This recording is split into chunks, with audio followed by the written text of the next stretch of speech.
Good day. Um, Today we are going to discuss about understanding the self, lesson 1.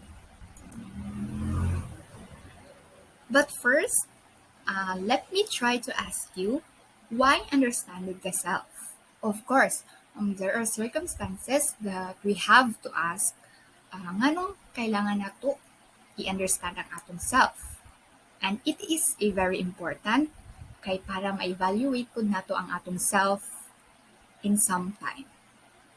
Next, um, the self has different meaning, but this one, the self from various disciplinary perspective. Number one is philosophy. What is self in philosophy? So let us find out that. Second is sociology. What is self in sociology? Third is anthropology. And what is self in anthropology topic? And number four is psychology. So, what is self in psychology? Let us find that out. And last is Western and Eastern thought. Next, first, we are going to discuss in the philosophy. So, there are 9 there na list kung unsay pagka-define ng self nila. And kaning 9 kabuok is ang mga philosophers. Number 1 is si Socrates, Plato, Agustin, Descartes, Thomas Aquinas, si Hume, si Kant, si Ryle, and si Merleau-Ponty. So, I hope you have maskin isa or more na familiar sa ilahan 9 kabuok na mga philosopher. Next, of course, number 1, Socrates. So, let us find out how Socrates defined the self. Number 1 is he's famous sa quote na, "The unexamined life is not worth living." So, what is it? To be wise is to understand themselves. So, people should develop their self rather than concentrate on material objects. So, of course, there are a lot of kanang sa atong palibot. If you have observed, kay daghan kaayo mga people na more on mga materialistic. So, they are more focused on material objects na kailangan nila sa ilaha self. So, para kay Socrates, that is not important. Kay, it is the character development ng isa ka tao, which is ang kailangan i-develop is ang self. And of course, every man is composed of body and soul. So, sa iyahan na concept, nag-start ang body and soul. Next is si Plato. Of course, si Plato has influenced by Socrates. Socrates brought great impact to him. He also believed about body and soul. So, iya mga teachings and writings, of course, and the way he debate is murag somehow adapted from Socrates. So, that is why there are other writings na murag maalaan siya na copycat sa lain ng mga philosopher. It's because si Socrates is naging teacher niya. So, he has developed theory of forms. This theory has a different meaning sa iyaha. This theory differs from text to text, though he incorporated the abstract means through a greater knowledge. Of course, theory of forms is somehow ang pagsabot is very abstract. An example of that is pakitaan ta mog painting and then gusto na ako i-evaluate if ang painting is beautiful or not. Ipakita na ako sa inyo ha. And of course, somehow, some of you moingon na the painting is beautiful. So, sa kana na thought is mauna ang pasabot ni Plato na theory of forms. It's because kabalutan na beautiful without any explanation. Kabalutan sa meaning sa isa kabutang without any explanation. Another is Socrates, of course, katong body and soul, but si Plato has three components of soul. So number one is rational, the spirited soul. Number two and number three is the appetite soul. So of course, rational is ang thinking, the way ang tao mo think, how the people would think. Number two is the spirited soul. So, mauni ang kanang somehow ang root ng ato inspiration and the desires that we want victory and honor. So in order for you to become successful in the future, so kaning the spirited soul ang root ana.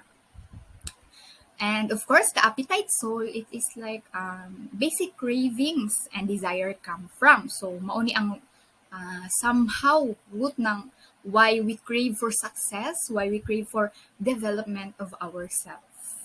Next is si Agustin. Of course, if I am not mistaken, si Agustin has philosophy that man dwells in the world and is imperfect and continuously yearns to be with the divine, and other is capable of reaching immortality. Of course, Augustine's view of human person reflects the entire spirit of the medieval world when it comes to man, following the ancient view of Plato and infusing it with the newfound doctrine of Christianity. Of course, iyaha is like ang tao is naapay pinakataas, which is ang called ay divine. So, mga tao is like continuously yearns.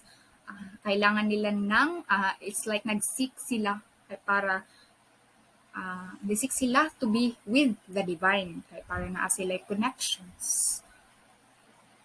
Next, si Descartes. Of course, if you are familiar with Descartes, he is also a mathematician. If you have remembered, naa siya theory sa mathematics na gi-form. So, isa po siya ka-philosopher. So, Descartes is famous with his quote, "I think, therefore I am. Cognito ergo sum." He is also a father of modern philosophy. So, in his famous quote, "The act of thinking is proof of the existence of an individual." So, it's like, if we think, so, naa siya'y behavior na mahimo sa isa ka tao. That behavior come from the people or sa isa ka tao. Nag-exist ang behavior, it's because naa may naghimo. Mauna siya ang kasabot ni Descartes. It's like mura siya sa etiquette sa internet. I think click before you think. Next is si Thomas Aquinas. So, Thomas Aquinas is, if I am not mistaken, somehow mo siya ganang saint sa Catholic Church sa una, parang panahon.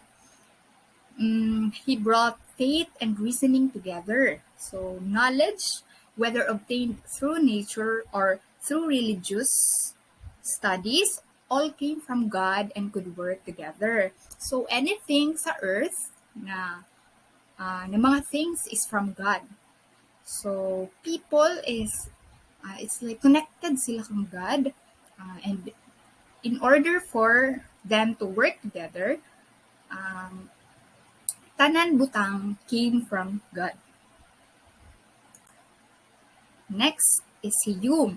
Self is nothing also but a bundle of impressions. Si Hume nagtukod ana ng bundle of impressions. It's like an example of impression na nakay nakita na kape niya. Nag-aso-aso sa lamisa. So, somehow, you are curious about that. So, giduol nimo and gihikap nimo. And, nakakonclude ka na, ay, init di ay ang kape. So, mao siyang impressions sa adto.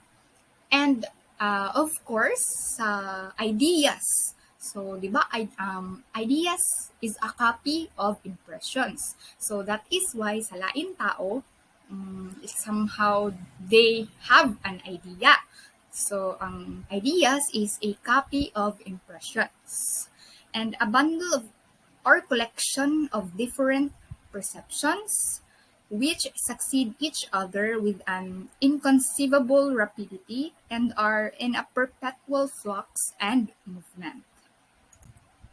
Next is si Kant. So, according to Kant, without the self, one cannot organize the different impressions. So, di ba, ang impressions, we talk about that ganina, kang Jung.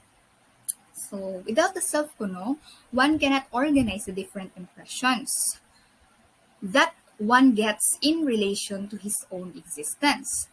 So, when it comes to Kant, kailangan there is a big role ng self. So, gi-emphasize yun niya ang role ng self. Kay, of course, kay para ma-arrange ang katong mga impressions na like katong pagduol nimo sa kape, naka-conclude dayon ka na init di ay tong kape. Next is si Ryle. So, sa before na mga philosopher, they emphasize the word the self. So, there are a lot of meaning. So, ang ila pagka means is mura ka na internal. It's like more on wisdom, good sila. But si Ryle is very different. Self is not an entity one can locate and analyze, but simply the convenient name that people use to refer to all the behaviors that people make. So, kang Ryle is more like focus siya sa behavior. Sa iya philosophical view is si Ryle is nag-define siya ng self because of the behavior. So, ang tao is ma-define niya ang self tungod sa mga panghitabo kada adlaw in a day-to-day life. Mao na si Ryle. And of course, number 9, si Merleau-Ponty. He emphasized the mind and body that are intertwined, that they cannot be separated from one another. So, unlike kang Socrates, which is body and soul. So, si Merleau-Ponty pod is mind and body. And the living body, his thoughts, emotions, and experience are all one. So, mura siya, unlike kang Ryle, who simply denies the self, Merleau-Ponty instead says that mind and body are so intertwined, like dili jud na sila magbulag, that they cannot be separated from one another. So one cannot find any experience that is not an embodied experience. So the living body, ang living body is naay thoughts and naapoy emotions and of course naapoy experience. And of course, that is all my lesson about this. Thank you for listening.